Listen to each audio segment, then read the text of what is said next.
جیسے قافیہ ردیف بناتے ہیں نا، اس طرح سے انہوں نے قافیہ ردیف بناتے ہوئے شاعری کے صورت میں عمران خان پہ 15 الزامات لگائے ہیں، اور ہر مصرعے کے آخر میں انہوں نے بے داغ اور ایماندار کا استعمال کیا ہے لفظ۔ تو چلیے آئیے میں شروع کرتی ہوں ان کے سب سے پہلے الزام سے۔ سب سے پہلا الزام جو کہ ساری دنیا لگاتی ہے، جیسے کہ میں نے بتایا کہ ریحام خان نے بھی اپنی کتاب میں لگایا تھا، وہ یہ ہے کہ سرفراز نواز یہ کہتے ہیں کہ 1987 میں جب ہمارا میچ ہو رہا تھا انگلینڈ کے ساتھ، تو تب جو ہے عمران خان اچھی پرفارمنس نہیں دے پائے تھے، اور وہاں سے ڈپریس ہونے کے بعد وہ سیدھا پہنچے اپنے دوست یعنی کہ سرفراز نواز کے پاس، اور ان کے ہمراہ ان کے 3 دوست بھی تھے، جس میں ایک عبد القادر تھے۔ عبد القادر کا نام آپ نوٹ کر لیجئے، کیونکہ آگے جا کے میں آپ کو عبد القادر کے بارے میں بھی بات بتانے والی ہوں۔ تو سرفراز نواز یہ کہتے ہیں کہ 1987 میں جب عمران خان اچھی پرفارمنس انگلینڈ کے اگینسٹ نہیں دے پائے، اچھی بولنگ نہیں کر پائے تھے، تو وہ کافی ٹینس ہو چکے تھے۔ وہ اپنے 3 دوستوں کے ساتھ، جس میں ایک محسن خان بھی شامل تھے اور دوسرے عبد القادر بھی شامل تھے، اور ایک اور دوست شامل تھے جن کا نام تھا سلیم ملک۔ تو ان 3 دوستوں کے ہمراہ عمران خان جو ہیں وہ سرفراز نواز کو ملنے کے لیے آئے تھے انگلینڈ کے اندر، اور وہ یہ کلیم کرتے ہیں، وہ یہ الزام لگاتے ہیں، وہ یہ کہتے ہیں کہ عمران خان جب وہاں پر آئے تھے تو کیونکہ وہ اتنے ٹینس تھے تو اپنی ٹینشن کو دور کرنے کے لیے وہ منشیات کا استعمال کر رہے تھے، اور مزید آگے بڑھتے ہوئے انہوں نے الزام لگاتے ہوئے یہ کہا کہ نہ صرف منشیات کا استعمال بلکہ منشیات کے اندر بھی جو بہت ہی آگے کے لیول کی چیزیں ہوتی ہیں وہ عمران خان صاحب استعمال کرتے تھے، حتیٰ کہ انہوں نے یہاں تک مثال دی کہ وہ کچھ سونگھتے بھی تھے۔ اب میں نام نہیں لینا چاہتی، آپ لوگ خود اندازہ لگا لیجئے کہ جو لوگ یہ کام کرتے ہیں وہ کیا چیز سونگھتے ہیں۔ اور پھر اس سے بھی بڑھ کے آگے سرفراز نواز نے الزام لگاتے ہوئے یہ کہا کہ عمران خان جو ہیں وہ نوٹوں کو رول کر کے اس کی باریک باریک وہ جو اپنے پاس وہ بنا کے رکھتے ہیں اس کو سونگھنے کے لیے۔ اچھا، اس چیز کا جو تعلق ہے اگر میں آپ کو بتاؤں تو ریحام خان نے بھی اپنی کتاب کے اندر اس چیز کا تعلق بتایا ہے۔ انہوں نے بتایا تھا کہ ایک دفعہ ان کو پیسوں کی ضرورت پڑی تھی تو عمران خان صاحب نے ان کو جو نوٹ دیے تھے وہ سارے کے سارے رول ہوئے تھے۔ اچھا جی، الزام لگانے کے بعد سرفراز نواز نے کہا لیکن بندہ ایماندار اور بے داغ۔ اب آگے بڑھتے ہوئے سرفراز نواز اور بھی سنگین الزام لگاتے ہیں۔ وہ کہتے ہیں کہ عمران خان نے اپنا ایک دوست بنایا، ان کا اشارہ ان کی موجودہ بیوی جو ہیں، زوجہ جو ہیں، ان کے شوہر کی طرف ہے، ایکس شوہر کی طرف۔ تو سرفراز نواز کہتے ہیں کہ عمران خان نے اپنا ایک یار بنایا، ایک دوست بنایا، پھر اس دوست کی بیوی کو نکال لیا، اور پھر جب اس کی طلاق کروائی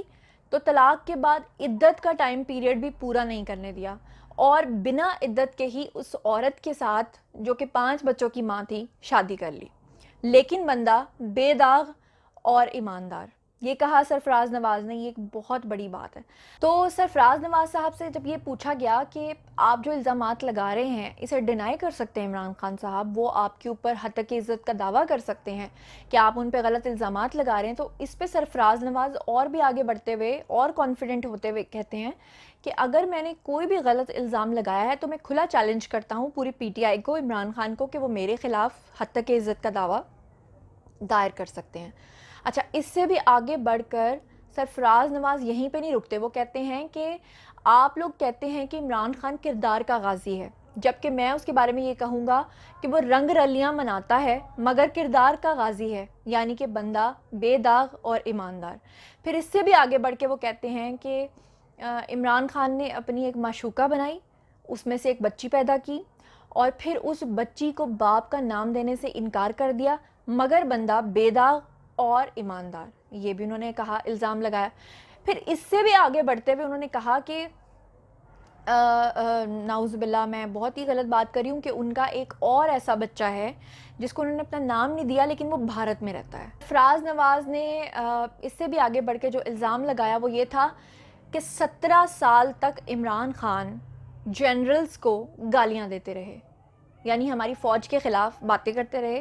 لیکن اینڈ پہ آ کر انہوں نے اپنا مقصد پورا کرنے کے لیے، اپنے آپ کو وزیر اعظم دیکھنے کے لیے، کیونکہ ان کا جو 22 سال کا خواب تھا اس کو پورا کرنے کے لیے انہوں نے کیا کیا کہ انہوں نے ان جنرلز کے ہاتھ پہ بیعت کر لی، مگر بندہ بے داغ اور ایماندار۔ پھر آگے بڑھتے ہوئے وہ یہاں پہ نہیں رکے، انہوں نے کہا کہ آپ لوگ جو سمجھتے ہیں کہ 92 کا ورلڈ کپ عمران خان نے جیتا، آپ لوگ جو سمجھتے ہیں کہ کرکٹ کے اندر انہوں نے بڑی کامیابیاں سمیٹیں، وہ سارا کا سارا عمران خان نے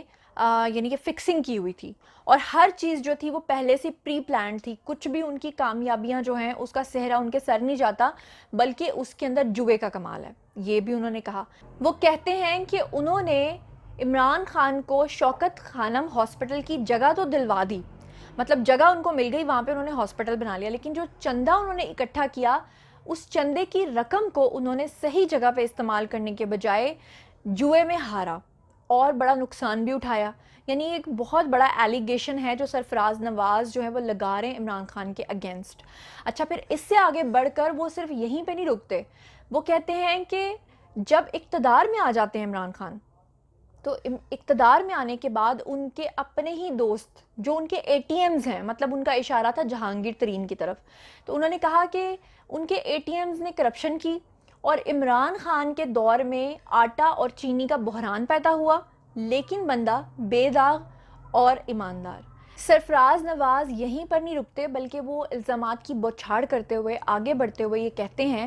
کہ عمران خان کبھی ایک اچھے دوست ثابت نہیں ہوئے. وہ مثال دیتے ہیں عبد القادر کرکٹر کی. عبد القادر کرکٹر کے بارے میں وہ کہتے ہیں کہ وہ عمران خان کے بڑے جگری یار تھے، اور جب وہ کرکٹ کھیلا کرتے تھے تو ایک مرتبہ ان کو تحفتاً ایک گاڑی ملی، لیکن انہوں نے اپنی نئی گاڑی کی چابی جو ہے وہ عمران خان کو تھما دی، کیونکہ ان کا یہ کہنا ہے کہ عمران خان کا شروع سے یہ شوق تھا کہ وہ اپنے امیر دوستوں سے فائدہ اٹھاتے تھے، جیسے کہ جہانگیر ترین ان کے جہاز کو استعمال کرتے تھے، ان کے جیٹ کو، پرائیویٹ جیٹ کو استعمال کرتے تھے آنے جانے کے لیے. تو انہوں نے کہا کہ اسی طرح عبد القادر جو ہیں انہوں نے اپنی نئی گاڑی کی چابی عمران خان کو دے دی. لیکن وہ آگے بڑھتے ہوئے بتاتے ہیں کہ عبد القادر کا جب جنازہ ہوا، جب ان کی ڈیتھ ہوئی، تو عمران خان وہاں پر نہیں پہنچے. ان کا مقصد یہ تھا کہ وہ ایک انتہائی مفاد پرست اور مطلب پرست آدمی ہیں، اسی لیے وہ عبد القادر کے جنازے پر نہیں گئے. اس سے آگے بڑھتے ہوئے وہ مثال دیتے ہیں، وہ کہتے ہیں کہ عبد القادر وہی شخص ہیں کہ جب عمران خان، آپ کو یاد ہوگا کہ خطاب کرتے ہوئے ایک دفعہ کرین سے نیچے گر گئے تھے، جہاں پر وہ کھڑے تھے وہاں پر خطاب کر رہے تھے تو نیچے گر گئے تھے. تو اس وقت بھی جو خطاب ہو رہا تھا، جو سپیچ ہو رہی تھی، وہ عبد القادر ہی کر رہے تھے. لیکن ان کا کہنا تھا سرفراز نواز کا کہ ہر اچھے برے وقت میں ساتھ دینے والے عبد القادر کے جنازے تک پہ عمران خان شامل ہونے کی انہوں نے زحمت نہیں کی، مگر بندہ بے داغ اور ایماندار. آگے بڑھتے ہوئے یہ بات بھی کرتے ہیں کہ لنڈن کے اندر جو شخص عمران خان کو سپلائی کرتا تھا یہ سب چیزیں جو وہ منشیات کا استعمال کرتے تھے، تو وہ چیزیں جو سپلائی کرتا تھا وہ اس کا جو نام تھا وہ تھا کم کمار، جو کہ وہاں پہ پارک لین کے پاس رہتا تھا، اور بلکہ پارک لین کے اندر رہتا تھا. تو کم کمار کے حوالے سے بھی انہوں نے کہا کہ اگر کچھ لوگوں کو مجھ پر شک ہے کہ میں جھوٹ بول رہا ہوں یا میں عمران خان کے اوپر غلط الزامات لگا رہا ہوں،